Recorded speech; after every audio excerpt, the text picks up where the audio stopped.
Hi guys, welcome back to another video. बालको, आज हम कक्षा 12वीं अकाउंटेंसी चैप्टर आखिरी कैश फ्लो स्टेटमेंट स्टार्टिंग से लेकर एंड तक पूरी तरीके से समाप्त करने जा रहे हैं। अगर आपको इस चैप्टर के नोट्स चाहिए, जो कि चाहिए ही चाहिए होंगे, तो टेंशन रखो, डिस्क्रिप्शन में उसका लिंक है, जाके ले लेना। बट उससे पहले अपनी कुर्सी की पेटी टाइट कर लो, क्योंकि ये चैप्टर बहुत सारे नंबर देने में आपको सक्षम है और इसकी ताकत क्या है वो अभी आपको बताते हैं। पर उससे पहले चलिए शुरू करते हैं। देखो, चैप्टर शुरू करने से पहले मैं आपको कुछ दिखाना चाहता हूं, है ना? ध्यान से देखना। ये देखो, ये है वो डर जिसकी वजह से हम इस चैप्टर को इतना मुश्किल समझते हैं, जितना एक्चुअल में ये है नहीं। कैश फ्लो स्टेटमेंट आपकी पूरी अकाउंटेंसी का सबसे आसान चैप्टर है, अगर उसको उतनी ही आसानी से किया जाए जितनी आसानी से होना चाहिए। आज का 1 घंटा अगर तुमने मुझे शिद्दत से दे दिया, तो यकीन मानो इस वीडियो को एंड करते करते कैश फ्लो स्टेटमेंट तुम्हारे लिए सबसे आसान चैप्टर बन जाएगा।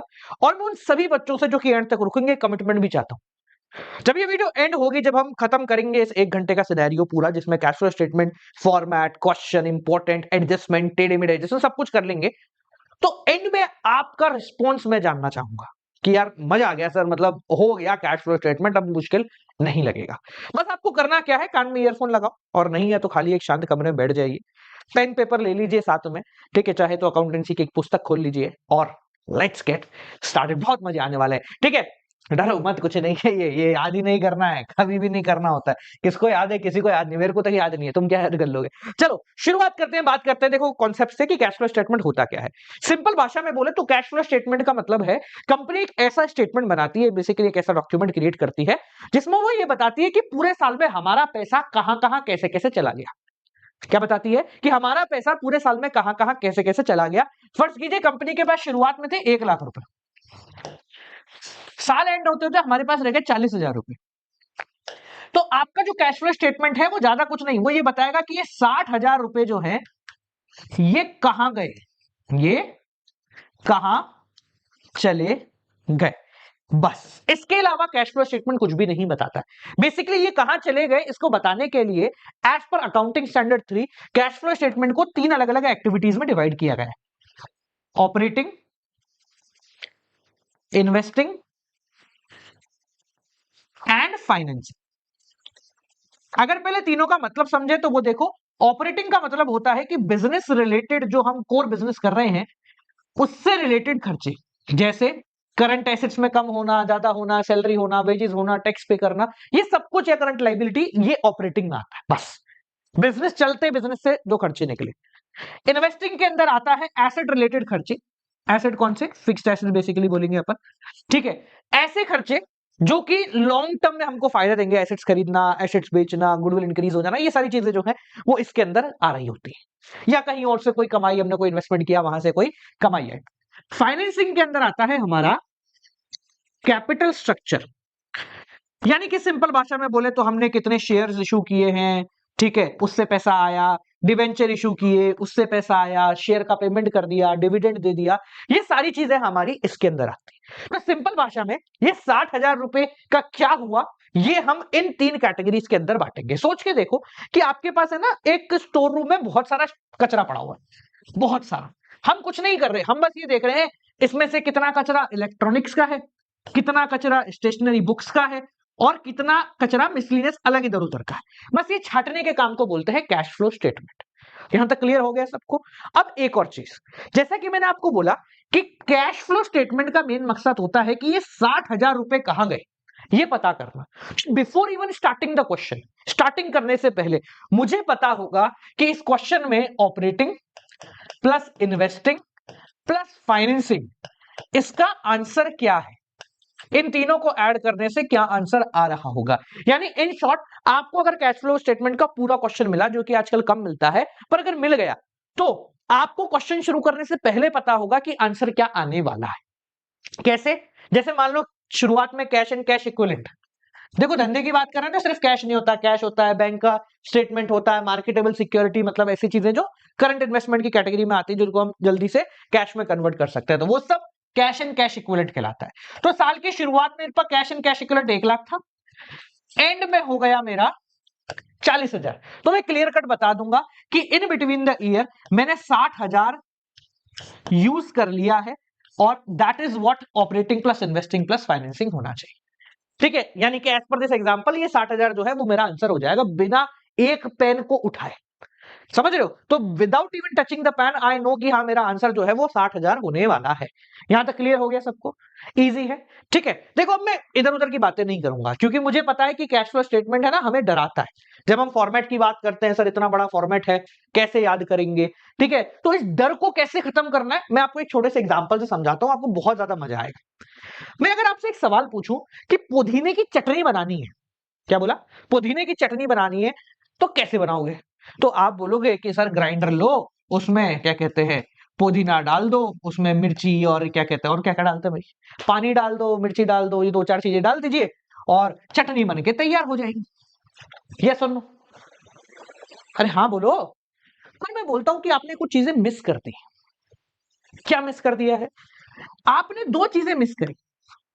पहला, पुदीना खरीद के लाना, और दूसरा पुदीने को साफ करना। पुदीने को साफ कर, ये दो चीजें हमने मिस कर दी। क्यों? क्योंकि हमारा मेन एजेंडा था सर पुदीने की चटनी बना, तो इसलिए हमने पुदीना खरीदने की बात, उसको साफ करने की बात पे ज्यादा ध्यान नहीं दिया। द पॉइंट इज दैट कि मार्केट में जो पुदीना मिलता है वो चटनी के लिए नहीं मिलता है, हम उसको खरीद के ला रहे हैं, साफ कर रहे हैं, फिर उससे चटनी बना रहे हैं। कैश फ्लो शीट में भी बिल्कुल ऐसा ही। हम सबको पता है कि कैश फ्लो के अंदर पूरे जो भी आंसर आता है, जो भी चीजें हैं, उसको ऑपरेटिंग, इन्वेस्टिंग और फाइनेंसिंग के अंदर डिवाइड करना होता है। बिल्कुल सही बात है सर। ठीक है, पर सवाल यह है कि ऑपरेटिंग से पहले जो अमाउंट मेरे पास मान लो 10 लाख रुपए पड़ा है, क्या वो बना है इन तीनों चीजों में डिस्ट्रीब्यूट होने के लिए? जैसे जो पुदीना बाजार में है वो सिर्फ चटनी बनाने के लिए ही बना है क्या? नहीं बना है, उससे कोई और चीजें भी हो सकती है। तो जो यहां पर मेरे पास अमाउंट होगा ये भी इन तीनों में डायरेक्टली डिवाइड नहीं होता है। तो हमें क्या करना पड़ेगा, जो अमाउंट है उसको पहले खरीद के लाना पड़ेगा और उसको साफ करना पड़ेगा। और यहीं पे हमारी एक छोटी सी ट्रिक आती है जो आज के बाद कैश फ्लो स्टेटमेंट के देखने का नजरिया पूरी तरीके से बदल देगी। अगर आपको कैश फ्लो स्टेटमेंट बहुत अच्छे तरीके से समझना है तो आपको कैश फ्लो के अंदर तीन चीजों के अंदर डिस्ट्रीब्यूशन नहीं करना है। हमारा जो डिस्ट्रीब्यूशन होगा वो इन टोटल 5 चीजों के अंदर हो रहा होगा। कितने के? 5। मैं नाम लिखता हूं। सबसे पहले आता है नेट प्रॉफिट, जिसको हम वर्किंग नोट के नाम से लिखेंगे। उसके बाद आता है non cash and non operating. ठीक है, अगर फॉर्मेट में देखें, अभी अपन पूरा फॉर्मेट बनाएंगे और मैं आपको समझाऊंगा, देखो कितना आसान है। जैसे ही आपका पूरा फॉर्मेट है जो आपको आपकी पुस्तक में दिख जाएगा, हम लोग क्या करते हैं, हमें लगता है कि सर जो है ना ऑपरेटिंग वो देखो यहां से शुरू हुआ और कहा यहां आकर खत्म हो रहा है, सर इतना बड़ा ऑपरेटिंग है। मैं आपको बोलता हूं सर ऑपरेटिंग इतना बड़ा है ही नहीं। ऑपरेटिंग क्या है? ऑपरेटिंग अगर सिंपल भाषा में बोले तो सर ये है ऑपरेटिंग, बस ये है ऑपरेटिंग, इसके अलावा ऑपरेटिंग है ही नहीं। और हम लगे पड़े हैं, हमें प्रॉब्लम कहां होती है, सर ये कब कौन सा आएगा, कब कौन सा आएगा। तो एक काम करते हैं, डिवाइड कर देते हैं। कैसे डिवाइड करेंगे? ये है हमारा वर्किंग नोट वाला मैटर, ठीक है, ये है हमारा नॉन कैश वाला मैटर, ये आ गया ऑपरेटिंग। इसके नीचे आ जाएगा आपका इन्वेस्टिंग और सॉरी ये तो फाइनेंसिंग आ गया, खड़ भाई, हाँ यहां तक आ जाएगा आपका इन्वेस्टिंग और ये आ जाएगा आपका फाइनेंसिंग। देखो अभी जो मैं आपको समझा रहा हूं ना, जब अपन फॉर्मेट बनाएंगे तो आपको काफी सारा आसान लगेगा। मैंने क्या करा, कैश फ्लो स्टेटमेंट को 3 की जगह 5 टुकड़ों में तोड़ दिया, क्योंकि एक्चुअल में ये 5 टुकड़ों में ही बना हुआ है। बस हमने क्या करा है, इस पुदीने को, कहां गया अपना पुदीना, मिक्सी में डालने से पहले चटनी के लिए तैयार किया है। और हम लोग आज तक क्या समझ रहे थे कि सर जो तैयारी है वो भी मिक्सी के अंदर काउंटेड है। नहीं, वो अलग है बेटा, है ना। तो हमें क्या करना पड़ेगा, हमारा जो क्वेश्चन शुरू होता है वो शुरू होता है नेट प्रॉफिट से।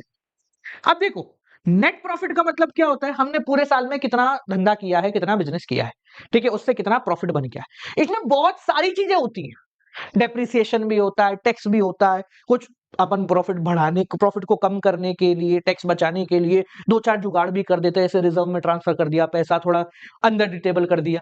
तो जब हम कैश फ्लो स्टेटमेंट बनाते हैं हमें ये सारी चीजों की जरूरत नहीं होती। तो हम जो स्टार्टिंग के 2 स्टेप होते हैं, ये वर्किंग नोट वाला स्टेप और नॉन कैश वाला स्टेप, इसमें हम क्या कर रहे हैं, हम सफाई कर रहे हैं। किस चीज की? हम सफाई कर रहे हैं उस प्रॉफिट की, और उस फिगर तक पहुंच रहे हैं जहां से हम ऑपरेटिंग, इन्वेस्टिंग और फाइनेंसिंग के अंदर चीजों को बांट सके। समझ में आया कितना आसान है? वापस सुनना, एक बार वापस से रिपीट कर रहा हूं मैं, हो सकता है थोड़ा सा अपन टाइम लेंगे इसमें, बट एक बार अगर ये चीज क्लिक हो गई ना तो बहुत आसान हो जाएगा। इसके बाद एक चीज ऐसी बोलूंगा तो तुम्हें लगेगा अरे भाई साहब ये तो सही बात है। ठीक है, देखो वापस समझना क्या कह रहा हूं मैं। हम क्या करते हैं, नेट प्रॉफिट से शुरू करते हैं। ठीक है, 2 स्लाइड है, यस वी हैव 2 स्लाइड्स। ठीक है, मैं यहां लिखता हूं। तो हमारी जो शुरुआत होती है कैश फ्लो स्टेटमेंट बनाने की, वो शुरुआत कहां से होती है? वो शुरुआत होती है नेट प्रॉफिट, इसको मैं पीले कलर से लिखूंगा, it would be a better, मजे आएंगे तुम लोगों को। ठीक है, क्या है, हमने आज से पहले कैश फ्लो शायद ऐसे कभी नहीं पढ़ा है और शायद यूट्यूब पर कभी हुआ भी नहीं है, पर आज के बाद तुम्हें कोई और वीडियो देखने की जरूरत पड़ेगी भी नहीं। हाँ जी, तो क्या है, शुरुआत होती है net profit before tax and extra ordinary items. ठीक है, यानी कि आपके सामने एक प्रॉफिट है कि कंपनी को प्रॉफिट 10 लाख का, 20 लाख का हुआ है, और ये कैसे निकालते हैं, बहुत सिंपल है। ठीक है, closing minus opening of statement of P&L, यानी कि प्रॉफिट एंड लॉस का जो अकाउंट है क्वेश्चन में गिवन होगा, उसके हिसाब से आपको कितना क्लोजिंग और ओपनिंग का डिफरेंस है। जैसे देखो कैश फ्लो स्टेटमेंट जो है ना वो कंपेयर में बनाया जाता है कि पिछले साल से इस साल में हम ये तो देख रहे हैं कि भाई 1 लाख था स्टार्टिंग में, अब 40,000 रह गया, तो कैश फ्लो स्टेटमेंट ही बीच का 60,000 है। तो इसके अंदर जो भी आप फिगर ले रहे हो उनमें 95% से ज्यादा फिगर बीच का डिफरेंस का लिया जाता है कि पिछले साल 1 लाख था, अब 40,000 रह गया, तो 60,000 को यूज कर। एक दो चीजें होती हैं जिसमें हम डिफरेंस नहीं लेते, वो मैं भी समझा दूंगा कौन कौन सी होती है। उसके अलावा सब में डिफरेंस ही होता है। ठीक है, जैसे मान लो इन्वेंट्री पहले 80,000 थी, अब 60,000 रहेगी, तो 20,000 का डिफरेंस है, वो हम इसमें लिख देंगे। ठीक है, अब समझना। तो यहां पर हमारा जो क्वेश्चन है उसकी शुरुआत कैसे होती है? क्वेश्चन की शुरुआत होती है net profit before tax and extraordinary item से, यानी कि हमारी कंपनी को प्रॉफिट हो गया मान लो 10 लाख। अब इस प्रॉफिट में बहुत सारी चीजें काउंटेड है, तो हम क्या करेंगे, पहले कुछ चीजों को हटा देंगे। कौन सी चीजें? अरे ऐसी चीजें जो शायद हमने सिर्फ जुगाड़ करने को लिखी थी। सर कौन कौन सी होती है? Just give me a name of few of them. ठीक है, कुछ नाम बताते हैं। तो हम यहां पर कुछ चीजों को ऐड करेंगे और कुछ चीजों को लेस करेंगे। डरने की जरूरत नहीं है। देखो आप है ना, एक चीज समझना, जब वो कॉन्सेप्ट समझाता हूं तुम्हें, उसके बाद अपन फॉर्मेट पे आएंगे। क्या आपको जीवन में किसी ने भी ये बात बोली है कि सर ये जो 6 चीजें लिखी हैं उसको सीक्वेंस में याद करना है? किसी ने भी बोली है क्या? किसी ने नहीं बोली, फिर तुम कोशिश क्यों करते हो? नहीं मतलब अगर करना ही नहीं है सीक्वेंस में याद, तो हम क्यों कोशिश करें? तो सर फिर याद कैसे होगा? दूसरा सवाल उसका जवाब है, क्या आपको फॉर्मेट के हिसाब से सॉल्यूशन करना है या आपको क्वेश्चन के हिसाब से सॉल्यूशन करना है? वापस सुनना, क्या आपको फॉर्मेट के हिसाब से सॉल्यूशन करना है या आपको क्वेश्चन के हिसाब से सॉल्यूशन करना है? आप बोलोगे सर क्वेश्चन के हिसाब से सॉल्यूशन करना है, तो एक सिंपल सी चीज मुझे बताओ, अगर क्वेश्चन में इन 7 में से कोई एक चीज लिखी है तो तुम क्या इन 7 को याद करोगे? नहीं सर, हम तो सिर्फ उस एक चीज को याद करेंगे। सर उसको एक को याद करने के लिए हमें सातों चीजें पता होनी चाहिए? अरे नहीं होनी चाहिए पता। मैं बताता हूं, देखो यहां एक कैच है बहुत बड़ा। वो कैच ये है कि अगर हम इस पूरे फॉर्मेट को, इतने बड़े फॉर्मेट को 5 टुकड़ों में बांट देंगे, तो आपको बस ये पता होना चाहिए कि डेप्रिसिएशन अगर है क्वेश्चन में तो वो 1, 2, 3, 4 और 5 में से कहां आता है। आप अगर मुझे बोल दो कि सर डेप्रिसिएशन जो है ना वो ये नॉन कैच वाले में आएगा, बस तुम्हें सिर्फ इतना ही फाइंड आउट करना होता है क्वेश्चन में, और कुछ याद ही नहीं करना है। तुम बोलोगे कि सर अगर करंट एसेट है तो कहां आएगा? अरे करंट एसेट ऑपरेटिंग में आता है, करंट लाइबिलिटी ऑपरेटिंग में आता है, शेयर वगैरह हो गया फाइनेंसिंग में आता है। अभी अपन ने बोला ना कौन सी चीज कहां आती है, देखो ये लिखा हुआ बिजनेस रिलेटेड, तो करंट एसेट करंट लाइबिलिटी सब ऑपरेटिंग का हिस्सा है। ठीक है, इन्वेस्टिंग में एसेट रिलेटेड आता है। ठीक है, फाइनेंसिंग में तुम्हारा कैपिटल स्ट्रक्चर आता है, शेयर वगैरह डिबेंचर। तो हमें सिर्फ क्वेश्चन को देखकर यह समझना है कि कौन सी चीज कहां आने वाली है, ना तो इसका सीक्वेंस इंपॉर्टेंट है और ना ही कुछ। और जब अपन 3 की जगह 5 में बांट देंगे तो हमारे पास सिर्फ छोटे छोटे कॉन्सेप्ट रह जाएंगे। ठीक है, समझ गए?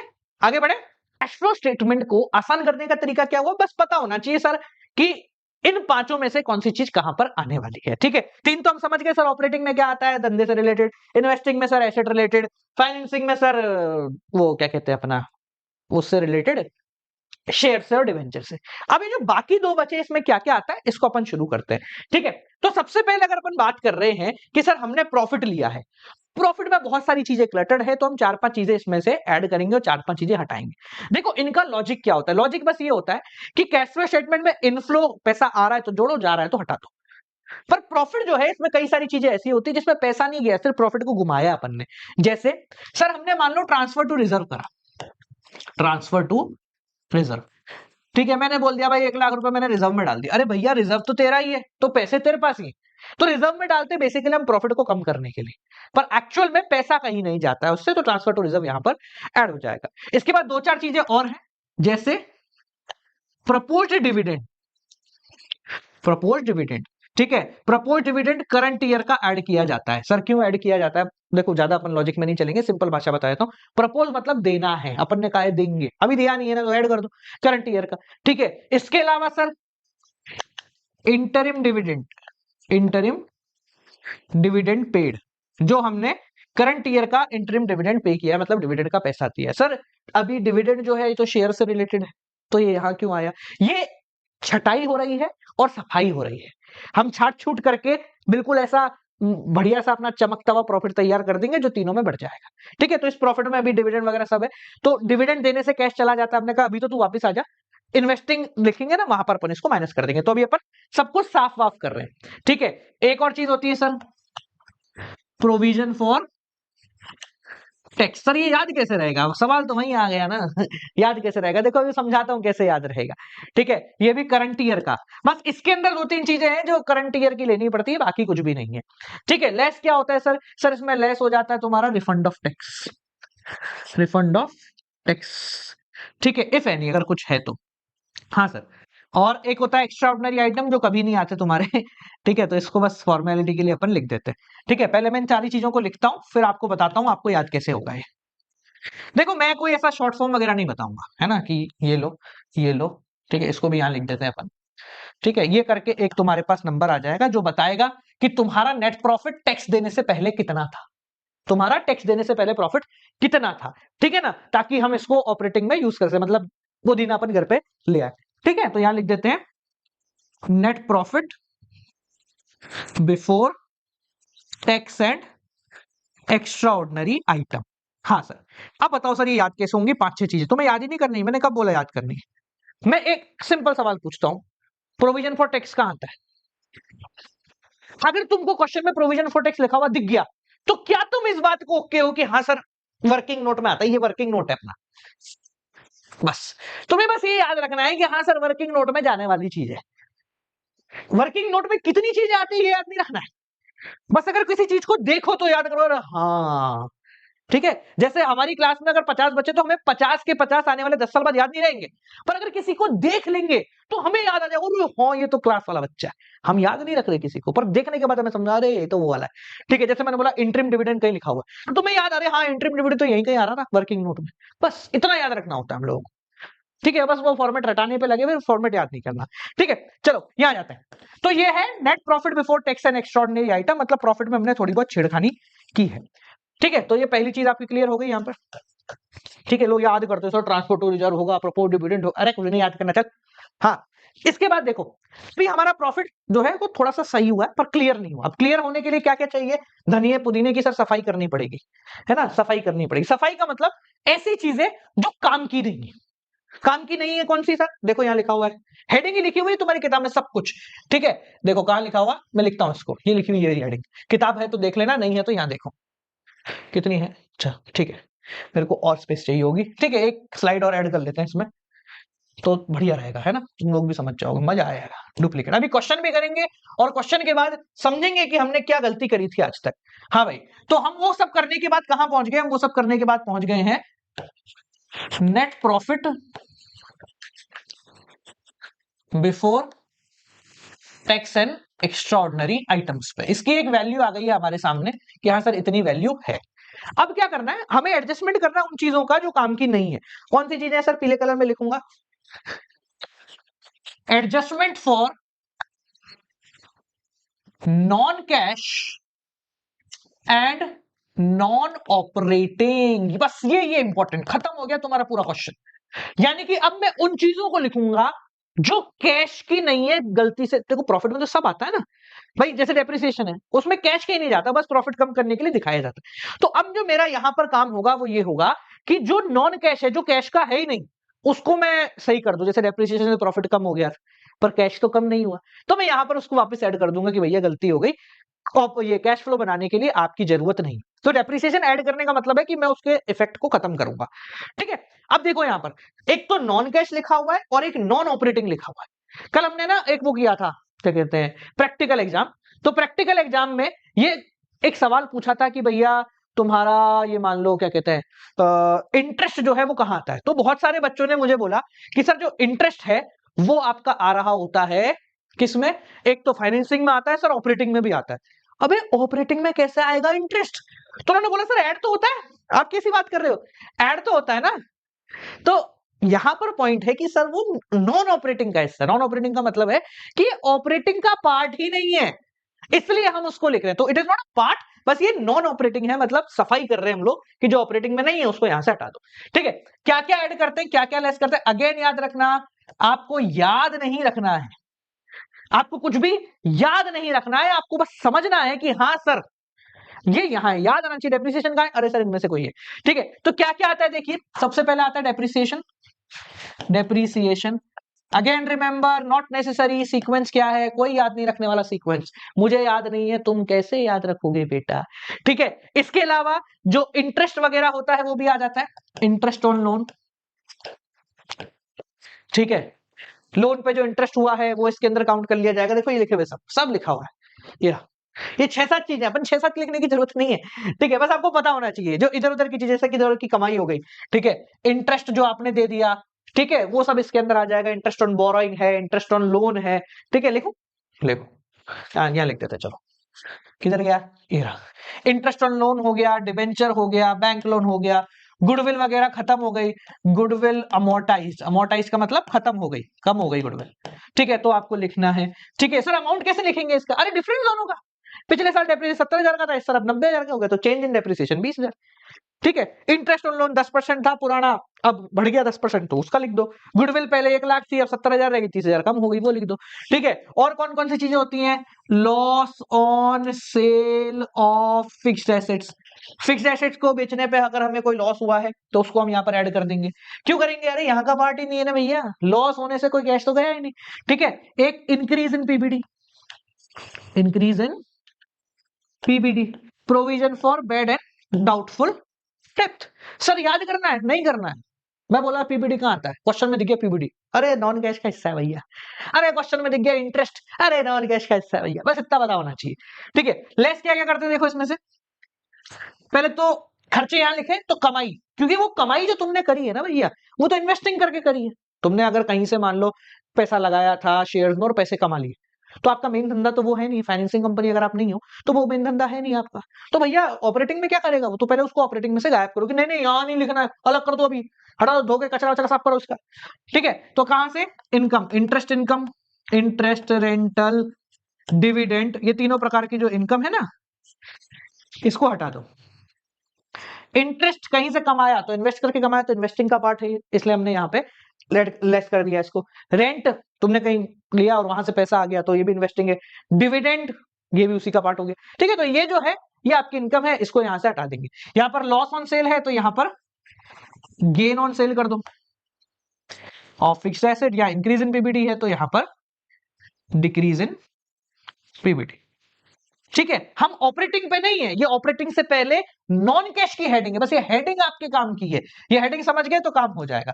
तो इनको ऐड करा, जो भी आया उसमें से ये सब माइनस करा, करने के बाद जो आंसर आया ये लो, ये सब इसी का पार्ट है, वो अपन ने अभी तक यहाँ लिख दिया है।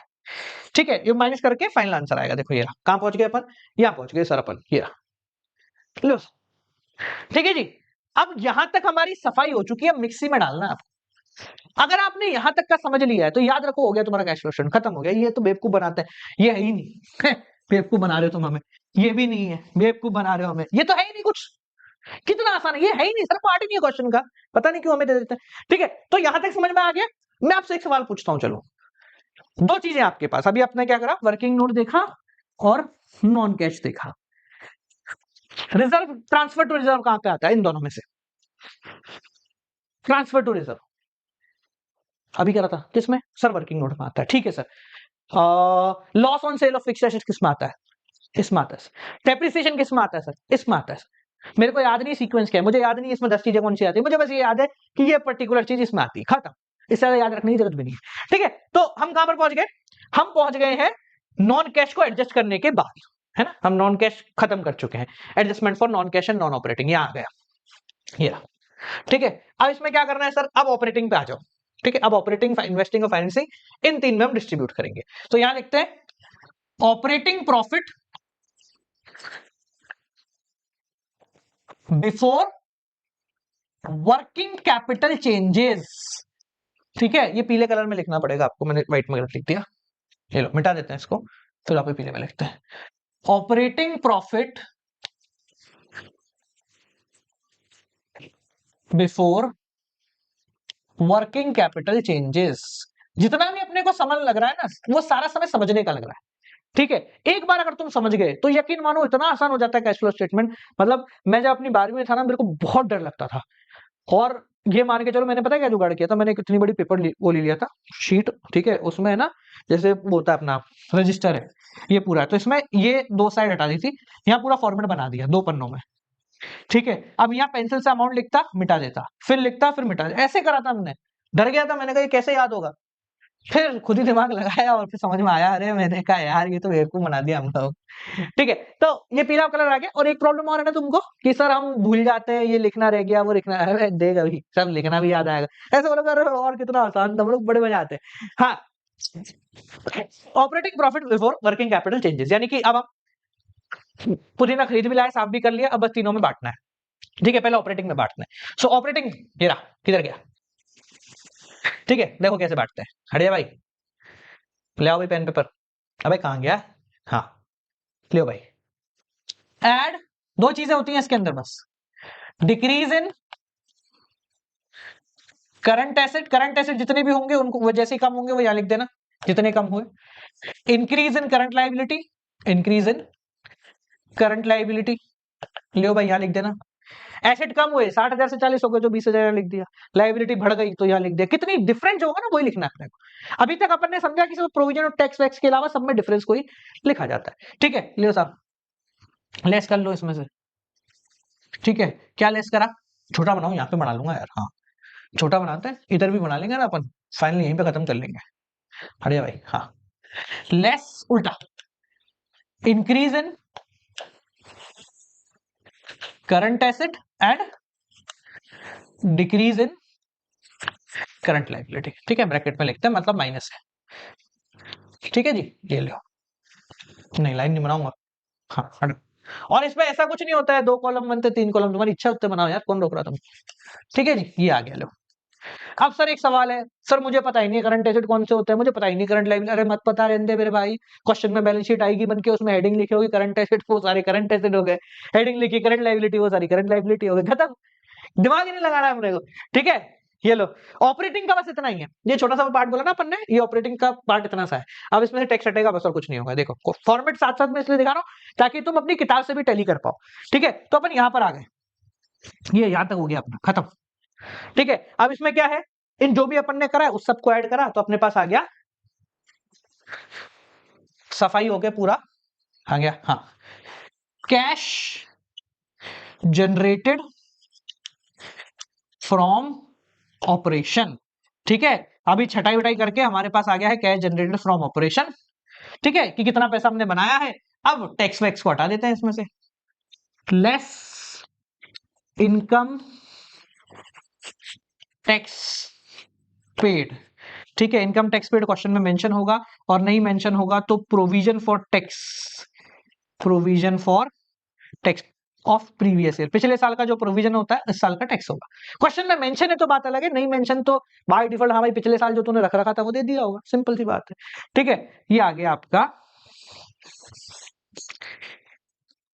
ऑपरेटिंग, या कैश फ्लो पूरा लिखते हैं ना, हाँ शॉर्ट में नहीं लिखूंगा, कैश फ्लो और used in operating activities, operating activities. ठीक है, ये हो गया पहला, इसको बाहर लिख देते हैं। ठीक है, कुछ भी अभी तक अपन ने बाहर नहीं लिखा, सिर्फ पहला अमाउंट है जो कि अभी तक अपन ने बाहर लिखा है। ठीक है, ये आपका पहला पोर्शन खत्म हो चुका है, और मेरी भाषा में बोलो तो 3 पोर्शन तुम्हारे हो गए 5 में से। लोग क्या बोलते हैं, सर इतना लंबा पहला है, हम भूल जाते हैं कि डेप्रिसिएशन पहले आएगा या वर्किंग कैपिटल पहले आएगा। अलग कर दो दोनों, वर्किंग नोट अलग बनाओ और क्या कहते हैं नॉन कैश अलग बनाओ, ऑपरेटिंग अलग, तुम्हारे को समझने के लिए तो करना है, ऐसा कर लो, खत्म किस्सा। ठीक है, ऑपरेटिंग का काम हो गया। सेकंड आ जाओ इन्वेस्टिंग पे, लो cash flow from investing activity. अब भैया ये तो बहुत ही आसान है यार, ये लो, तुम्हारे तो किताब में भी 4 चीजें गिवन होंगी इसमें, देखें, देखो किताब में 4 चीजें गिवन होंगी तुमको। कितना है ये देखो, ये रहा और ये रहा, खत्म। 4 चीजें तो है, तो वो भी सबके नाम लिखे हुए उन्होंने मैं तो 2 लाइन में खत्म कर दूंगा। हाँ भाई, ऐड। अब पैसा कैसे आता है, जब आपने एसेट बेचा तो proceed from sale, proceed from sale, ठीक है, ऑफ फिक्स्ड एसेट्स हो गए या कोई और एसेट, जो भी तुम्हारे क्वेश्चन में एसेट गिवन है। जैसे मशीनरी 1 लाख की थी, अब 70,000 की रह गई, डेप्रिसिएशन अलग लिखा हुआ है, तो भाई ठीक है 30,000 की हमने बेच दी, उससे पैसा आया होगा, ले।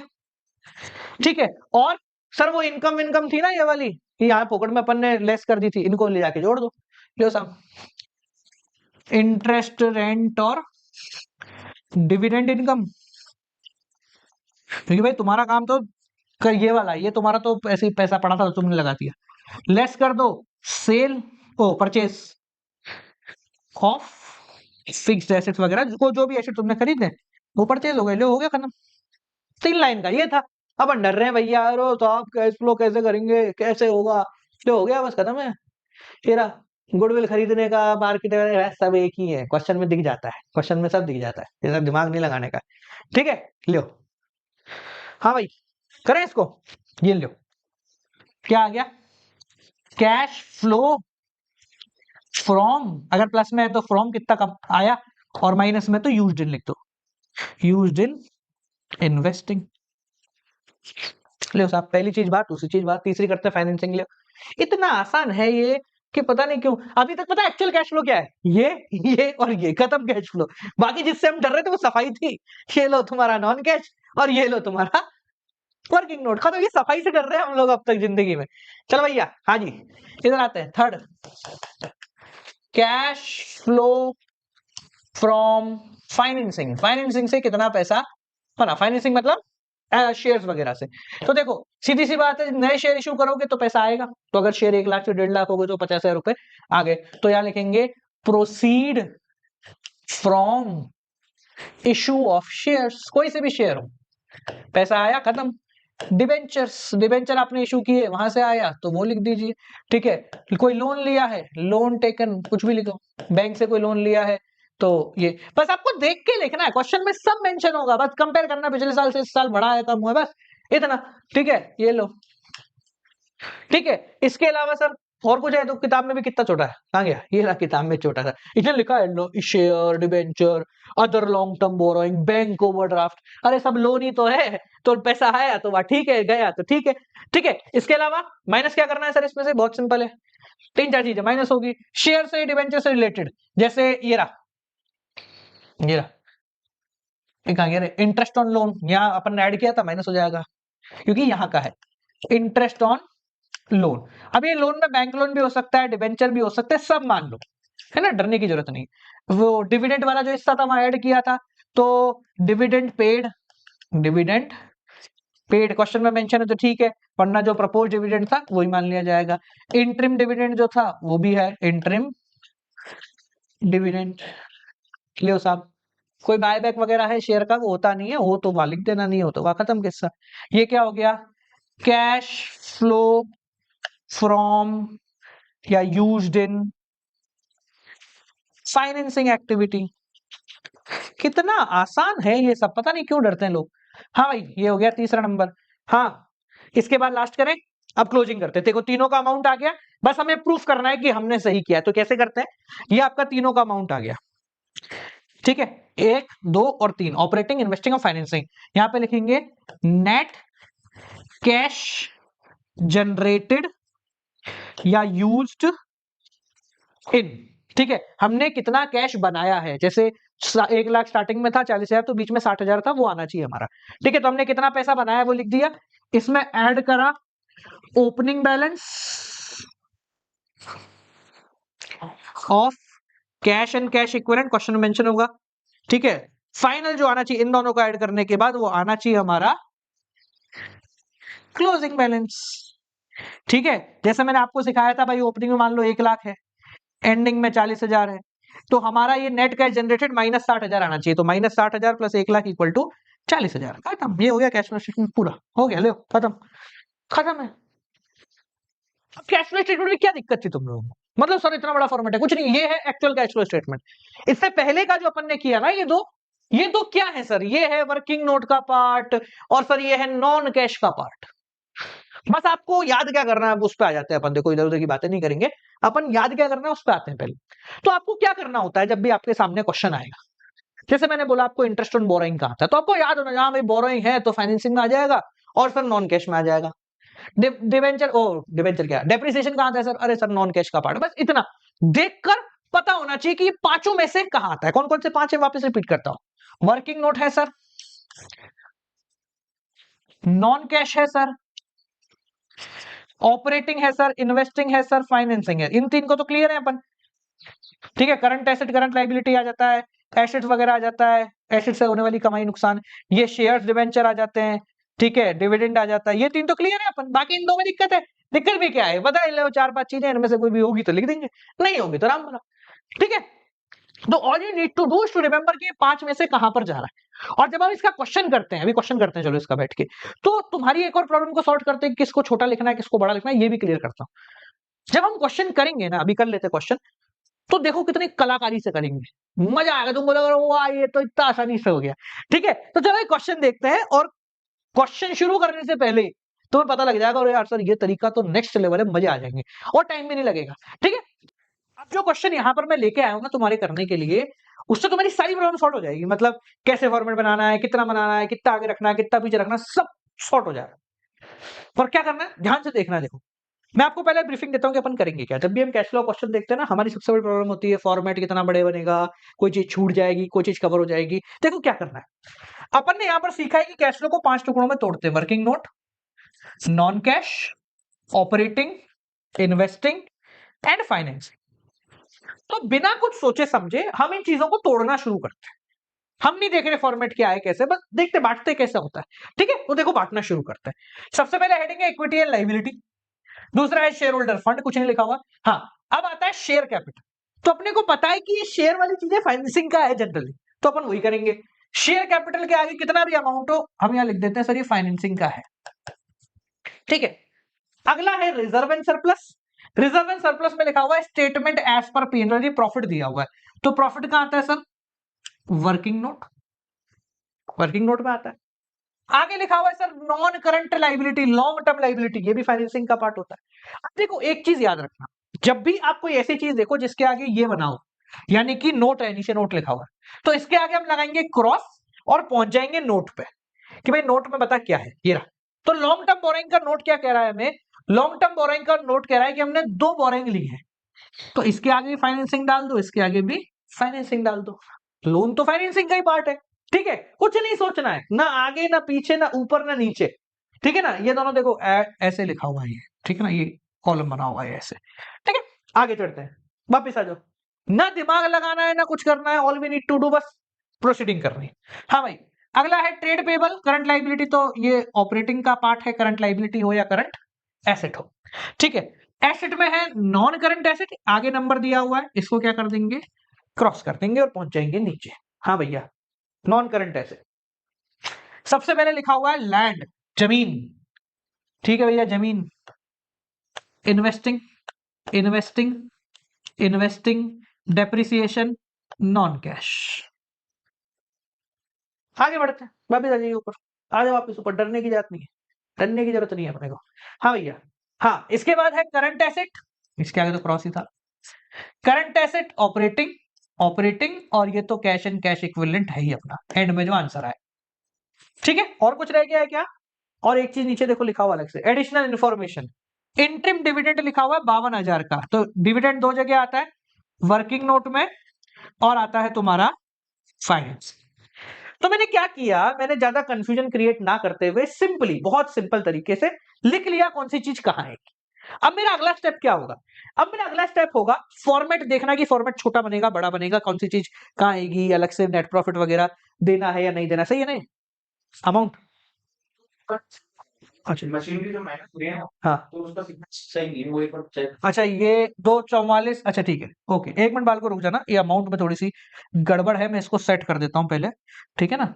ये ऐसे होगा, ये 2,44,000 है और इसके आगे लिखा होगा 2,14,000 ऐसा, ठीक है ना? ओके, और नीचे लिखा हुआ है 72 एंड 54, ठीक है, ये ऐसे लिखा हुआ, ठीक है, वेरी गुड है, चलो अच्छी बात है, ये वरना कंफ्यूजन ही हो जाता है भाई, ठीक है, चलो ओके, आगे बढ़। अब अपन क्या करेंगे, अब अपन बेसिकली इस जैसे अपन ने साइड में लिखा है, इसमें देखते हैं कौन सी चीज कितने एलिमेंट है किसके अंदर। जैसे वर्किंग नोट से शुरुआत करते हैं, सबसे पहले वर्किंग नोट एक, अभी तो एक ही है, नीचे आते हैं, एक अच्छा एक ही है, दो दो चीजें हैं वर्किंग नोट में, तो हमने यहां वर्किंग नोट के आगे लिख दिया sir working note comprise of 2 elements, okay sir. Next आते हैं नॉन कैश पे, तो नॉन कैश देखो कहां लिखा हुआ है, नॉन कैश या तो कहीं नहीं है, नॉन कैश यहाँ है क्या, ये रहा देखो नॉन कैश एक लिखा हुआ है, तो यहाँ हमने लिख दिया डेप्रिसिएशन लिखा हुआ नॉन कैश में, ठीक है, एक मिनट लो भाई, एक इसके अंदर है। ऑपरेटिंग में देखें, एक दो तीन, और कुछ है ऑपरेटिंग में? ऑपरेटिंग और कुछ नहीं है, तो यहां पर अपन ने ऑपरेटिंग भी डाल दिया sir, operating has 3 elements. Investing देखिए, यहां तो कहीं नहीं है, नीचे है इन्वेस्टिंग, एक दो तीन आई लिखे हुए हैं, तो इन्वेस्टिंग के आगे भी मैंने लिख दिया 3। लास्ट है फाइनेंसिंग, नीचे से चल लेते हैं, है ना?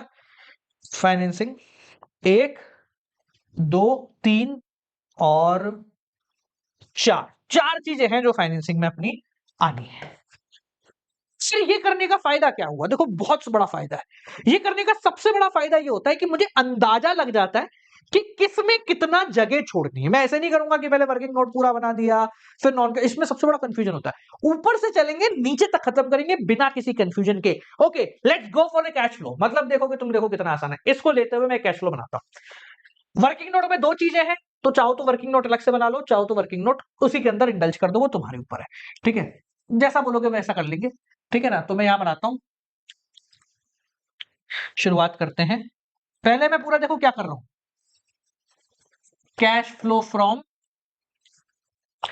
ऑपरेटिंग एक्टिविटी हेडिंग डाली, ठीक है, इसके बाद खाली खोका बना रहा हूं मैं, खोका मतलब क्या क्या इसके अंदर रैंडमाइज जगह आती है। तो देखो सबसे पहले आता है तुम्हारा net profit from tax and extraordinary item, ठीक है, इसका अमाउंट आ जाएगा।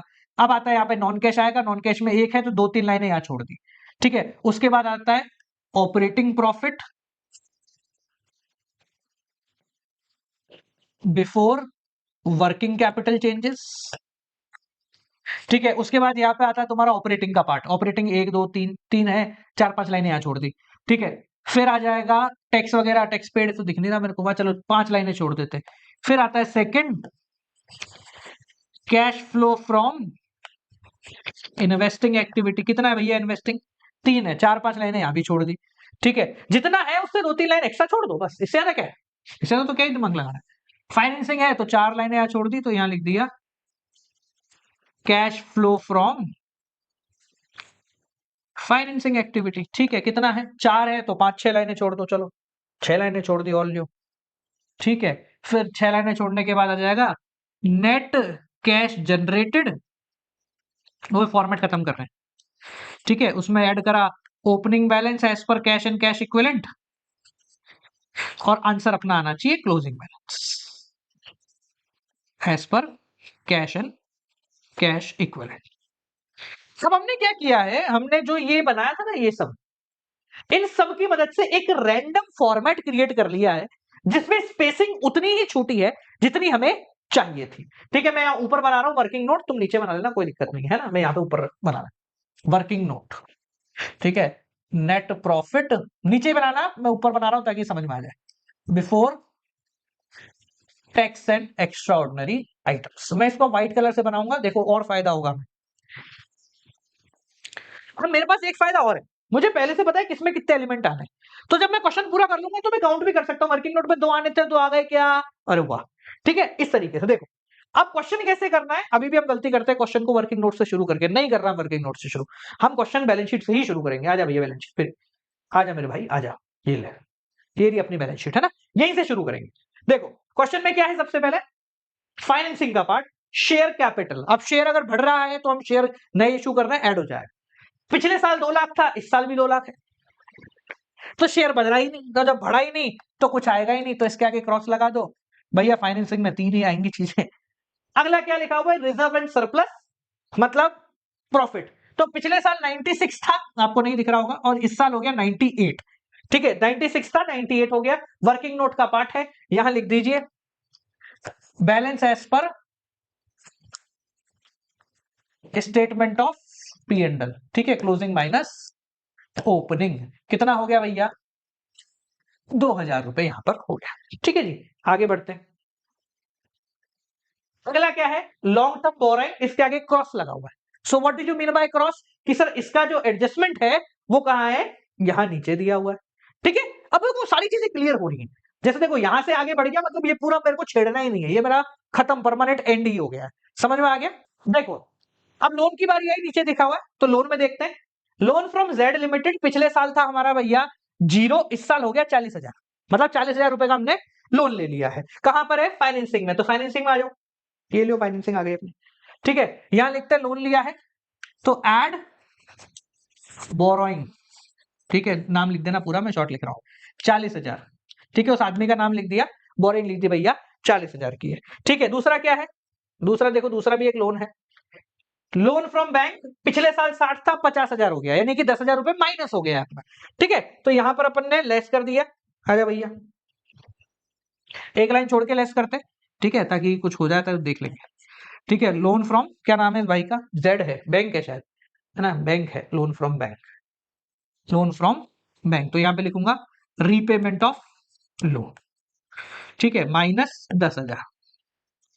ठीक है, तो मैं जैसे जैसे आगे बढ़ रहा हूं पुराना सारा सॉर्ट होता जा रहा है, मतलब मैं अब यहां पर आ चुका हूं, फाइनली मेरे को ऊपर का कुछ भी नहीं देखना। अगला देखो, अगला लिखा हुआ है ट्रेड पेबल, ऑपरेटिंग का हिस्सा है, यानी करंट लाइबिलिटी। करंट लाइबिलिटी जब बढ़ जाती है तो क्या करना होता है, उसको और ऐड करना होता है। तो 72 से 82 हो गई, 10,000 बढ़ गई, तो हम कहां आएंगे, देखो इधर, ये आए अपन operating profit before working capital changes में, यहां पे हमने लिखा ऐड ट्रेड पेबल, कितना, 10,000 रुपए, सिंपल, सही है भैया, आगे बढ़ जाए। ठीक है, एड ट्रेड पेबल 10,000 रुपए, यहां तक का काम हो गया, नीचे आ जाओ। अगला क्या लिखा हुआ है, यहां तक हो गया अपने, we are done with this sir, we are done with this portion, बस इतना सा पोर्शन रह गया, पोर्शन खत्म हो जाएगा आपका। ठीक है, हाँ देखो नेक्स्ट क्या लिखा हुआ है, फिक्स्ड एसेट्स। अब फिक्स्ड एसेट में वर्किंग नोट बना हुआ है, नीचे आ जाते हैं, इसको करते हैं नीचे, आ जाओ भैया, आ जाओ भैया। देखो भैया 3 चीजें हैं, एक एक करके करते हैं। सबसे पहले लिखा हुआ है लैंड, लैंड पहले थी 40 की, अब हो गई कितनी, 60,000 की, तो यानी कि इन्वेस्टिंग में 20,000, और जमीन हमारे पास बढ़ गई है तो पैसा चला गया होगा। तो यहां आते हैं इन्वेस्टिंग में, आ जाओ भैया, इन्वेस्टिंग का ये रहा इन्वेस्टिंग। ठीक है, यहां लिखते हैं less purchase of land minus 20,000 रुपए। ठीक है, परचेज ऑफ लैंड के आगे 20,000 लिखा हुआ और वो माइनस में है। ठीक है जी, आगे देखो, बिल्डिंग 1 लाख से 1,10,000 हो गई, सेम 10,000 बढ़ गई, तो वही बिल्डिंग भी खरीद ली अपन ने, तो 10,000 की बिल्डिंग भी माइनस करो, purchase of building minus 10,000, well and good, आगे आ जाते हैं। इसके बाद है मशीन। अब मशीन में 2 अमाउंट यहां पर हम लोगों को गिवन है, तो दोनों को अलग अलग चलाते हैं। पहले लिखा हुआ है इन्वेस्टिंग में 214 से 244, मशीन बढ़ गई, 30,000 रुपए मशीन बढ़ गई, यानी अगेन 30,000 रुपए में क्या करने हैं, माइनस करना, मशीन बढ़ी तो पैसा गया, लो भाई ये तो सब माइनस हो गया, लेस परचेज ऑफ मशीन 30,000 रुपए। ठीक है जी, आगे देखते हैं, आगे क्या गिवन है भैया, आगे इसमें लिखा हुआ है अक्यूमुलेटेड डेप्रिसिएशन। तो डेप्रिसिएशन पिछले साल से इस साल 54,000 से 72,000, कितना बढ़ गया, 16 और 2 18,000 का डेप्रिसिएशन आएगा। ठीक है, कहां पे आता है डेप्रिसिएशन, नॉन कैश में, नॉन कैश में आ जाओ, ये नॉन कैश ऊपर, अरे आजा भैया, आजा भैया, हाँ भैया नॉन कैश, तो यहाँ पे लिखा हमने डेप्रिसिएशन की चीज है ना, हाँ एड डेप्रिसिएशन, कितने का भैया, 18,000 रुपए का डेप्रिसिएशन। ठीक है जी, लियो भाई, सब खत्म होता जा रहा है, तो बच्चों की तरह होता जा रहा है कैश फ्लो स्टेटमेंट पूरा। ये तीन हो गए, आ जाओ वापस ऊपर। इन्वेंट्री ट्रेड पेबल 2 है। इन्वेंट्री देखो क्या हुआ, 70,000 से 76,800 हो गई, लिख रहा हुआ कितना है, 70,000 से 76,800 हो गई, तो 6,800 इंक्रीज हो गया एसेट। तो एसेट इंक्रीज होता है तो क्या करना पड़ता है, उसको डिक्रीज करना पड़ता है, मतलब माइनस करना पड़ता है।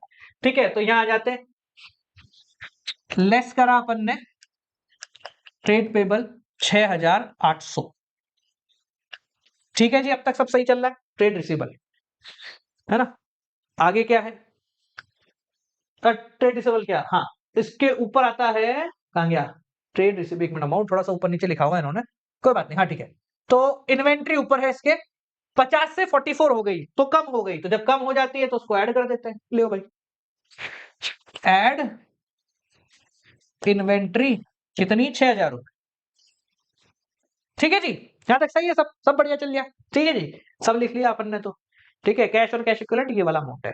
हाँ जी, कैश और कैश है, बाद में लिख दे, चाहो तो अभी लिख दो। ठीक है, ओपनिंग कितना है, क्लोजिंग कितना है, पहले था 8,000, अब हो गया 7,200। आंसर आना चाहिए तुम्हारा, ये लो, किधर गया, ये लो, cash and cash equivalent. Opening balance है 8,000 और क्लोजिंग बैलेंस है तुम्हारा 7,200, यानी कि 800 आना चाहिए यहाँ पे, तब जाके अपन मानेंगे कि अपना आंसर सही होगा। ठीक है, आ जाओ भाई लास्ट, ये भी हो गया। लास्ट में नीचे देखो एक चीज लिखी हुई है, इंटरिम डिविडेंड वर्किंग नोट 52,000 और 52,000। तो इंटरिम डिविडेंड पेड है, वर्किंग नोट पे आ जाइए, ये लो, आ जाओ भैया, ये रहा वर्किंग नोट। हाँ भाई, इंटरिम डिविडेंड पेड 52,000 ऐड होता है। ठीक है, और फाइनेंसिंग में भी जाके लेस हो जाएगा, ये रहा इंटरिम डिविडेंड पेड 52,000 रुपए। समझ में आ गया। तो बेसिकली हमने बैलेंस शीट पूरी ऊपर से ली और एंड तक खत्म कर गए, सारी, कुछ भी नहीं छोड़ा। अब क्या करना है सर, अब बैलेंस निकालो, काम खत्म हो गया, कैश फ्लो स्टेटमेंट पूरा समाप्त हो गया। इसके बाद टेढ़े मेढ़े एडजस्टमेंट देख लेंगे, ठीक है, कैसे करने होते हैं। देखो भैया, ऊपर से शुरू करते हैं, पहले वर्किंग नोट से ही आंसर निकालने अपने को, है ना, ऐसा नहीं यहां से शुरू करो। वर्किंग नोट चाहे तुम नीचे बनाओ ऊपर बनाओ, आंसर वहीं से आएगा। देखो भाई, 52 और तो कितना हो गया, 54,000 रुपए। ये आ जाएगा तुम्हारा net profit before tax and extra ordinary item. इसको अपन यहां लेकर आए 54,000 रुपीज। ठीक है जी, ये लियो साहब, 54 और 18 74 और 72,000। ठीक है, यहां बाहर लिख देता हूं मैं ताकि बेटर रहे, है ना। हाँ भाई, 72,000 और ये हो गया 9,200। कैलकुलेटर दोगे, है मेरे पास, रहने दो। हाँ भाई, 9,200, 10,000 ये हो गया 16,000, 6,800 माइनस हुए तो ये हो गया तुम्हारा 81,200। सही आ रहा है, हाँ भैया, सही आ रहा है क्या, सही आ रहा भैया, सही आ रहा भैया। ठीक है, क्या बात है, 81,200।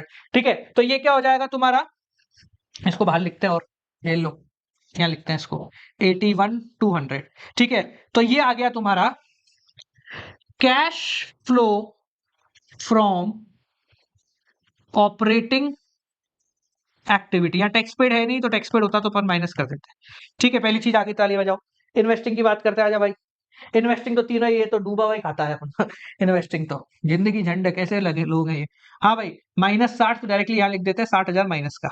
इन्वेस्टिंग सही है भैया, लियो साहब। Cash used in investing activities कितना, -60,000। ये भी ठीक है भैया, चलो आगे बढ़ते हैं, आ जाओ आगे। अरे वाह, क्या बात है, क्वेश्चन ही समाप्त होने आ गया है तो। ठीक है जी, हाँ भाई, तो इधर लिख देते तुम थोड़ा सा, है ना, ये कॉलम में बच जाना, इतना बड़ा बोर्ड कैसे संभाल रहा हूँ मुझे ही पता है ठीक है, हाँ भाई, ये 40,000 है और ये हो गया -62, तो ये हो गया -22,000, 22,000 माइनस का। ठीक है जी, सब सही है भैया, अरे वाह, क्या बात है। ठीक है, यहाँ लिख देते हैं, क्या लिखते हैं इसको, 22,000 कैश यूज्ड इन फाइनेंसिंग।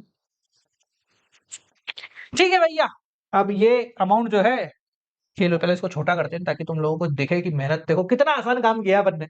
ऐसे दिख रहा है बहुत बड़ा बड़ा, कितना छोटा सा काम किया अपन ने, पूरा कैश फ्लो स्टेटमेंट बन गया। हाँ भाई, थोड़ा सा इसको जूम करते हैं। ठीक है भैया, तुम दोनों यहाँ के नहीं हो भाई, तुम इधर आओ, सर को थोड़ा सा इधर आओ। हाँ भैया, ओपनिंग है 8,000, क्लोजिंग है 7,200। तो अब है घड़ी घड़ी घड़ी, माइनस करने की, पता लगेगा अपन सही है या गलत है। तो देखिए भाई 60 और 22 ये कितना हो गया 82,000 माइनस का, और ये है 81,200 प्लस का, तो ये हो गया माइनस का 800। यहां डाला 800 माइनस का, माइनस 800 प्लस 80,000 इक्वल टू कितना आ रहा था ये, 80 क्या 8,000 इक्वल टू 7,200 हो रहा है क्या? अरे परफेक्टली हो रहा है भैया, ये लो पूरा कैश फ्लो स्टेटमेंट हो गया तुम्हारा। इतना परेशान होते हैं हम, बस तरीका लगाना है अपना, काम हो जाएगा सॉलिड। ये लो लो ठीक है, हो गया बढ़िया। अरे ये कहां से आ गया, दो हटाओ इसको, दो को, where from you come to, okay लो भाई, वेल एंड गुड है, हो गया पूरा का पूरा, बस इतना सही है।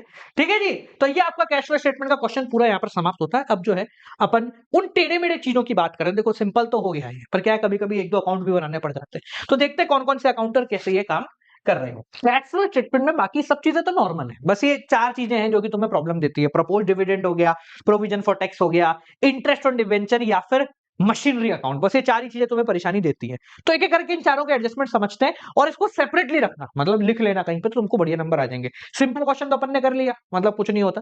अब ये टेढ़ा क्वेश्चन कैसे करेंगे, मतलब एक टेढ़ा मेढ़ा, मतलब एडजस्टमेंट में दो तीन चीजें और टिका दी, तो डरने का नहीं होता। हम क्वेश्चन करने से पहले इसको सॉर्ट कर देंगे, ताकि अपन पहले से लिख लें किसमें कितना आएगा, वर्किंग नोट में कितना आने वाला है। चलो एक एक करके देखते हैं। सबसे पहले बात करते हैं प्रपोज्ड डिविडेंड।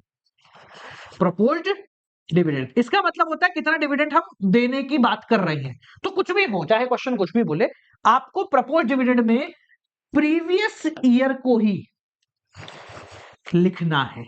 ठीक है, कहां कहां वो आपको पता है। ठीक है, प्रीवियस ईयर को ही कंसीडर करना होता है, वर्किंग नोट में भी लिखना है और फाइनेंसिंग के अंदर भी लिखना है। वर्किंग नोट एंड फाइनेंसिंग दोनों के अंदर आपको प्रीवियस ईयर ही लिखना है, करंट ईयर का कोई भी काम नहीं है। इस बात को अपने दिमाग में बिठा लो, ठीक है ना। करंट ईयर कुछ भी हो, लिखना ही नहीं है अपने को, छोड़ दो प्रपोज डिविडेंड में एटलीस्ट। नेक्स्ट आता है प्रोविजन फॉर टैक्स। अब देखो प्रोविजन फॉर टैक्स जो है ना, वो दो तीन तरीके से हो सकता है। कैसे, पहले समझते हैं विदाउट एडजस्टमेंट। जैसे मान लो ये आपको दे रखा है, ठीक है, ये दे रखा है 2000 कितने, ये ले लो, ये करंट ईयर का है, ये प्रीवियस ईयर का है। ठीक है, यहां लिखा हुआ है provision for tax. Current year में लिखा हुआ है 1,00,000 रुपए, ये 10 लाख लिख लो, और यहां लिखा हुआ है 9 लाख रुपए। ठीक है, अब ध्यान से समझना क्या होता है। ठीक है, जैसे करंट ईयर और इससे कंफ्यूज हो तो मान लो 2024 में लिखा हुआ है, 2023 में लिखा हुआ है, ऐसा अज्यूम कर लो। ठीक है, अगर क्वेश्चन में कुछ भी मेंशन नहीं है, कोई अलग से एडजस्टमेंट नहीं है, कुछ भी टैक्स से रिलेटेड कोई बात ही नहीं की गई है, सिर्फ प्रोविजन फॉर टैक्स ऐसे किया हुआ है, तो क्या करना है, ये प्रीवियस ईयर वाले को हम टैक्स पेड मानेंगे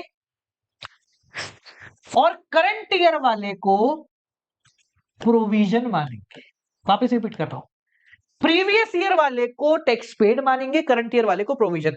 टैक्स पेड कहां होता है सर, ऑपरेटिंग में लेस कर दिया जाता है, और प्रोविजन वर्किंग नोट में ऐड होता है। अभी फॉर्मेट में देख लो, हाँ भाई वर्किंग नोट ये रहा, समझ गए। करंट ईयर वाले को ऐड कर दिया, और प्रीवियस ईयर वाला जो था वो ये रहा, ऑपरेटिंग में इनकम टैक्स पेड, ये माइनस हो गया।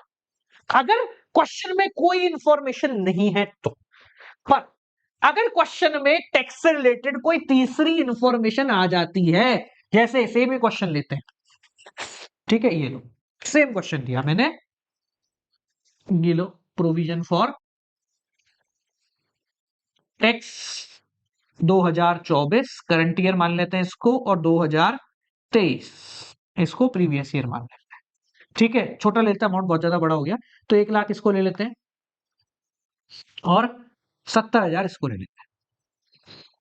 ठीक है, यहां तक होता तो वही करते अपन, ये भाई टैक्स पेड हो गया, ये करंट ईयर। क्वेश्चन में एक एडिशनल इंफॉर्मेशन गिवन है, एडिशनल इंफॉर्मेशन, दो प्रकार की एडिशनल इंफॉर्मेशन हो सकती है। क्या, करंट ईयर टैक्स पेड मान लो दे रखा है कितने, 80,000 रुपए ले लीजिए।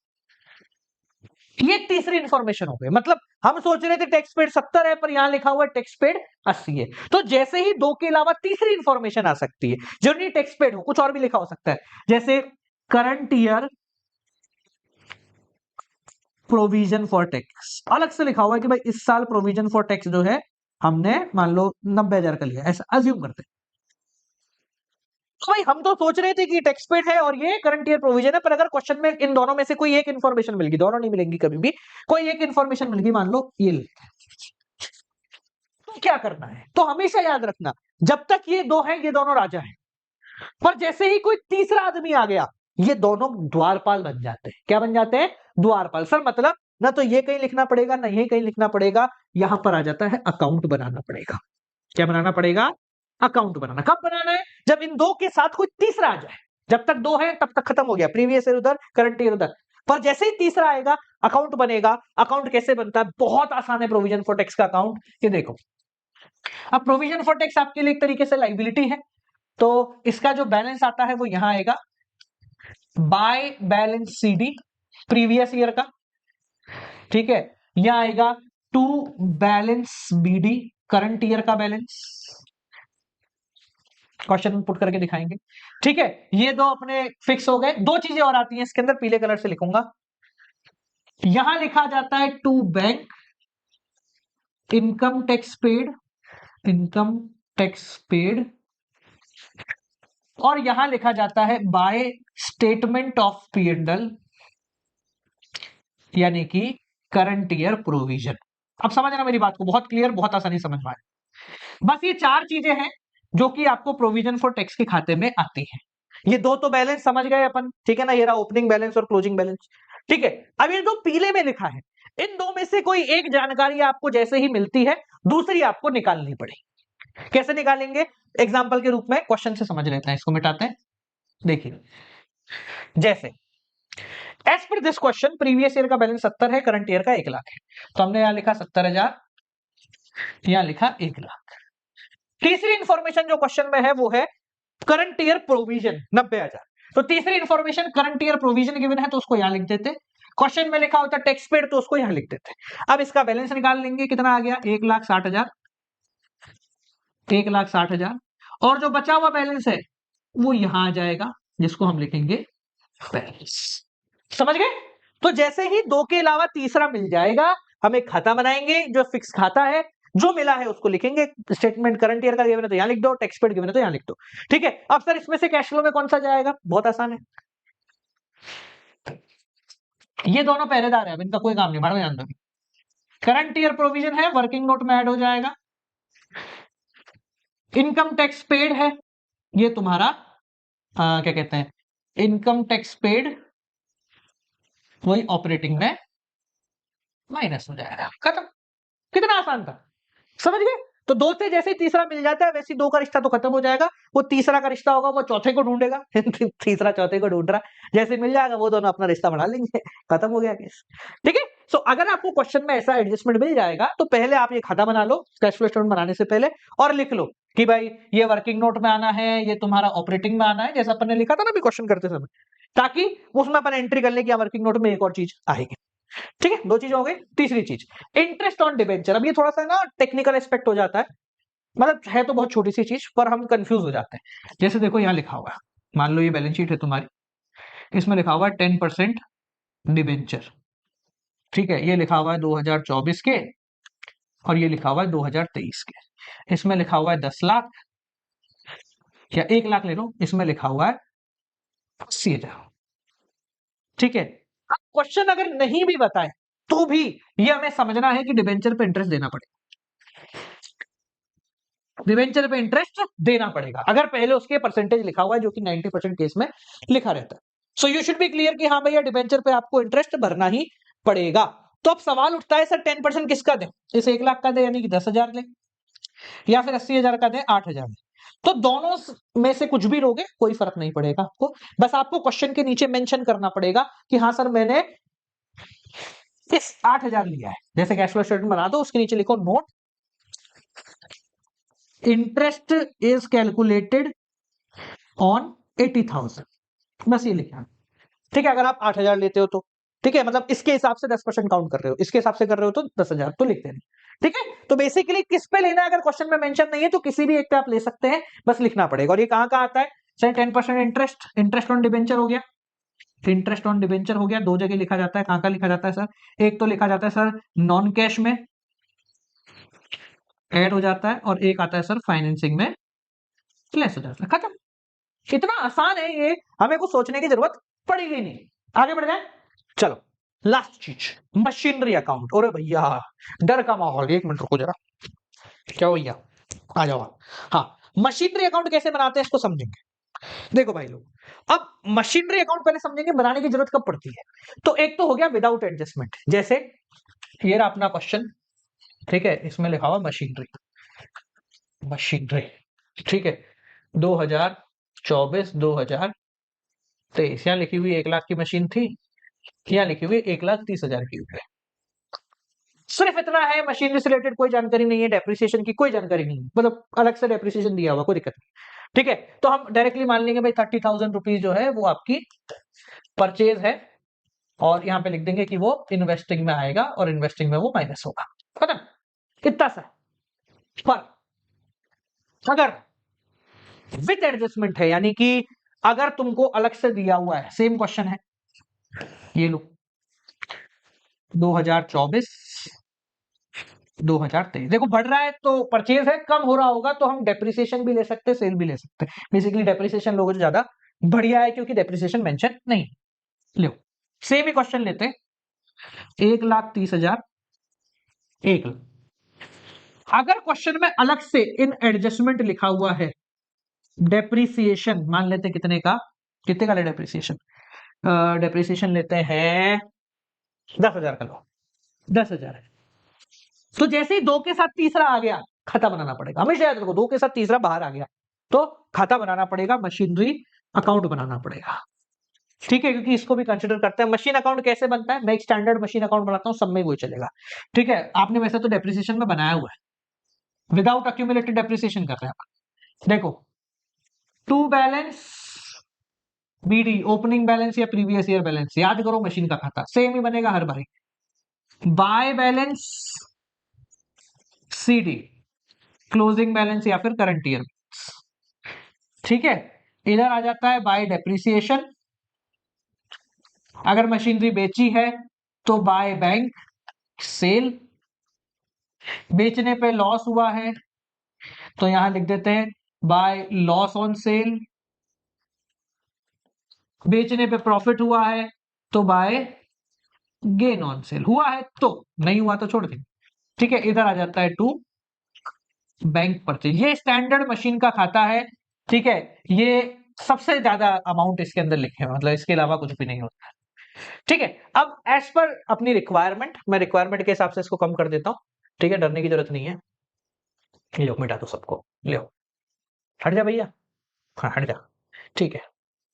चलो तो क्वेश्चन में क्या है, क्वेश्चन हमारा सिंपल है, क्वेश्चन ये कह रहा है आपका कि ओपनिंग बैलेंस है 1 लाख, क्लोजिंग बैलेंस है 31, तो हमने यहां मेंशन कर दिया 1,30,000 और 1 लाख। अगर सिर्फ ये होता तो 30,000 का ऑटोमेटिकली अपना काम हो जाता, ठीक है ना। अब समझो मेरी बात, बहुत सिंपल है। अब हम कह रहे हैं कि भैया यहां पर हो गई है तुम्हारा, चलो डेप्रिसिएशन अमाउंट थोड़ा बढ़ा लेते हैं, है ना, डेप्रिसिएशन अमाउंट थोड़ा सा नहीं, मैंने उल्टा लिख दिया क्या, अच्छा उल्टा लिख दिया ना, हाँ ये 1 लाख है, उल्टा लिख दिया मैंने, 2024 से 2023, हट जा भैया। हाँ भाई 1 लाख ये है और 1,30,000 ये है, ठीक है। डेप्रिसिएशन, डेप्रिसिएशन यहाँ आता है बाय डेप्रिसिएशन 10,000। अब हम बैलेंस कैलकुलेट कर लेंगे, बैलेंस हो गया 1,40,000, 1,40,000। अब जो डिफरेंस आ रहा है, अगर वो इस तरफ आता है तो परचेज, इस तरफ आता है तो सेल, तो टू बैंक लिखा, परचेज है ये, और ये आ जाएगा तुम्हारा बैलेंसिंग फिगर, खत्म हो गया सर। अगर डेप्रिसिएशन बाहर दिया हुआ है तो, ठीक है। कैश फ्लो स्टेटमेंट में कौन कहाँ आएगा सर, बहुत आसान है, ये दोनों तो पहरेदार हो गए, इनका कोई काम नहीं है। डेप्रिसिएशन कहाँ आता है, नॉन कैश में जाके ऐड हो जाता है, और ये कहाँ आता है, ये तुम्हारा इन्वेस्टिंग में जाता है, खत्म हो गया सर, इन्वेस्टिंग में माइनस हो जाएगा, इतना सिंपल है ये सब, ठीक है। अब देखो, अब थोड़ा सा हाई करते हैं लेवल को, सबसे ज्यादा हाई, 2 तरीके के और है, बस खत्म हो गया, ठीक है। मशीनरी बेच दी मशीन, अब क्या करेंगे, डरने का नहीं है, जो अकाउंट बोला है वैसा ही बनेगा, डरने का नहीं है, सेम टू सेम। मशीनरी बेच दी है, तो अगर मशीन बेची गई है तो अकाउंट बनाना पड़ेगा, if machine is getting sold तो हमें अकाउंट तो बनाना पड़ेगा एट ऑल केस, ठीक है। बस सवाल उठता है सर अक्यूमुलेटेड डेप्रिसिएशन है या नॉर्मल डेप्रिसिएशन है। पहले अपन नॉर्मल वाला करते हैं, मतलब क्वेश्चन में एक्यूमुलेटेड डेप्रिसिएशन नहीं है। एक क्वेश्चन से समझते हैं, देखो ये रहा क्वेश्चन। मशीनरी है प्रीवियस ईयर 860 हो गई, नई साल की है 950, कुछ नहीं गिवन होता तो हम डायरेक्टली क्या करते, बीच का 90,000 रुपए हो गया, वो आपकी हो गई परचेस, खत्म हो जाता। ठीक है, पर क्वेश्चन में बहुत चीजें गिवन है। ये देखो, पहला डेप्रिसिएशन गिवन है 40,000 का, अलग से गिवन है तो खाता तो बनाना पड़ेगा। ठीक है, इसके अलावा मशीनरी सोल्ड करी है 25,000 में, जिसकी बुक वैल्यू थी 20,000 रुपए। तो देखो, जब भी इस प्रकार का क्वेश्चन आएगा आपको एक चीज पहले क्लियर करनी है। क्या है सर जो हमें क्लियर करना है? वो है प्रॉफिट या लॉस। जैसे सबको भूल जाओ, मशीन 25 में बेची जिसकी कीमत थी 20,000, जो मशीन 20,000 की थी उसको 25 में बेच दी, तो पहले यहां से निकालो 25,000 का तुम्हारा प्रॉफिट। बस इतना करने में सक्षम हो गया तो आ गया तुम्हारा खाता। ठीक है, चलो मशीन का अकाउंट बनाते, same to same. To balance c d कितना है? 8,60,000 बाय बैलेंस बीडी 9,50,000। ठीक है, अब क्या क्या है? डेप्रिसिएशन है, डेप्रिसिएशन लिख देते हैं, ये तो तुम्हारे बैलेंस हो गए, वाइट से लिखते हैं।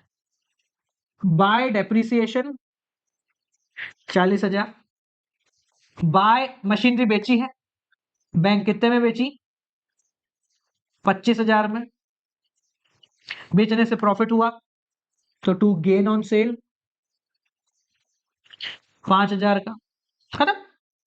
बस बैलेंस निकाल लो, हो गया काम। लो साहब, बैलेंस निकाल दिया हमने। कितना हो गया? 950, 990।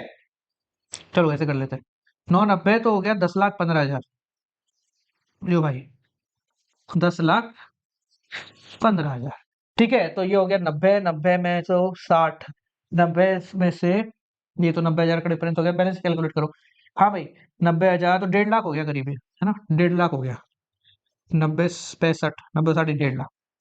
ठीक है, ये आ गया तुम्हारा डिफरेंस, इधर आ रहा है तो बैंक बैलेंसिंग फिगर परचेस, खत्म हो गया। कितना आसान है, बस आपको करते रहना, you have to go into flow. जैसे ही आप फ्लो में गए आपका काम हो गया, यहाँ पर फ्लो से बाहर निकले मामला बिगड़ गया। ठीक है, कौन सी चीज का आएगी सर? कितना आसान है, देखो ये तो पहरेदार है, इनको तो भूल जाओ। Depreciation, non cash, sale investing में ऐड हो जाएगा, gain on sale non cash, याद दिलाऊं? याद है ना सबको? हाँ, परचेज इन्वेस्टिंग में माइनस हो जाएगा। बस आप पहले करना कैसे है, पहले आपको ये खाते बना लेने हैं, सब चीजों को लिख लेना है ताकि अपन नंबरिंग कर लें कौन सी चीज किसमें आएगी। ठीक है, चलो आखिरी लास्ट, अक्यूमुलेटेड डेप्रिसिएशन। दुनिया डर जाती है अक्यूमुलेटेड डेप्रिसिएशन से। क्वेश्चन में लिखा हुआ साहब, ये रहा, लो हो भाई, लो अब लो, मर गए साहब, डेप्रिसिएशन भी 2-2 है, मर गए हम तो, सांस ले लो, अरे डरना नहीं है। पहले लॉजिक समझ लो अक्यूमुलेटेड डेप्रिसिएशन क्या होता है। अक्यूमुलेटेड डेप्रिसिएशन का मेन लॉजिक ये होता है कि जैसे मशीन हमने खरीदी मान लो 10 लाख की, हम इसकी वैल्यू कम नहीं करना चाहते, तो हम क्या करेंगे, इस पे जो डेप्रिसिएशन लगेगा ये एक सेपरेट खाते में चलता रहेगा।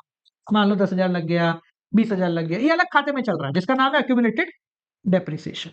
बस इसका ये मतलब होता है। तो बेसिकली जब भी हम मशीन बेचते हैं तो मशीन बेची जाती है कॉस्ट माइनस डेप्रिसिएशन के हिसाब से।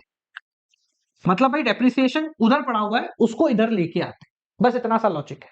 तो क्या करना होता है, जब भी अक्यूमुलेटेड डेप्रिसिएशन होता है तो हम जो मशीन बेची है उसके डेप्रिसिएशन को भी उठा के लाना पड़ता है, क्योंकि हमारा जो मशीनरी अकाउंट है ये कॉस्ट पे चल रहा है। सिंपल, और कुछ नहीं। वापस समझ लो, मशीनरी अकाउंट जो है जब अक्यूमुलेटेड डेप्रिसिएशन अलग से आता है तो इसका मतलब है कि मशीनरी अकाउंट में डेप्रिसिएशन है ही नहीं।